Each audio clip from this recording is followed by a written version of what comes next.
Russia Ukraine সংঘাত বন্ধে বহির্বিশ্ব তৎপরতা দেখালেও দুই দেশের মধ্যে এখনও চলছে একের পর এক হামলা।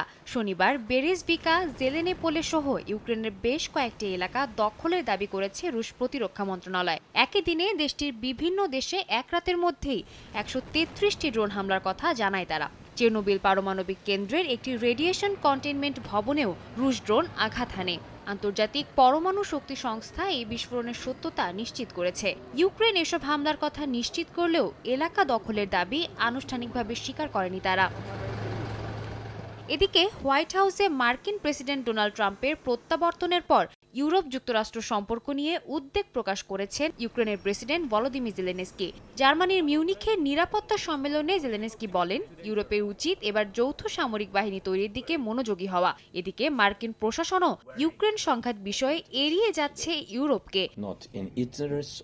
কিয়েভে শান্তি প্রতিষ্ঠায় মার্কিন প্রেসিডেন্ট ডোনাল্ড ট্রাম্প এবং রুশ প্রেসিডেন্ট ভ্লাদিমির পুতিন আলোচনা শুরুর সিদ্ধান্ত নিয়েছেন। ট্রাম্প প্রশাসনের বিশেষ দূত কিথ কেলগ বলেন, এই আলোচনায় ইউক্রেন অংশ নিতে পারলেও ইউরোপকে সরাসরি অংশ নিতে দেয়া হবে না। যদিও এ মন্তব্যের বিরোধিতা করেছেন জেলেনস্কি। ইউক্রেনের নিরাপত্তার কথা ভেবে খনিজ সম্পদ বিনিময় বিষয়েও চুক্তি করতে অসম্মতি জানান তিনি।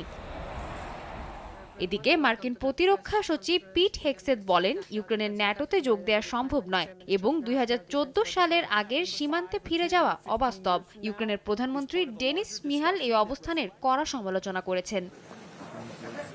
সাদিয়া তাসনিম, সময় সংবাদ।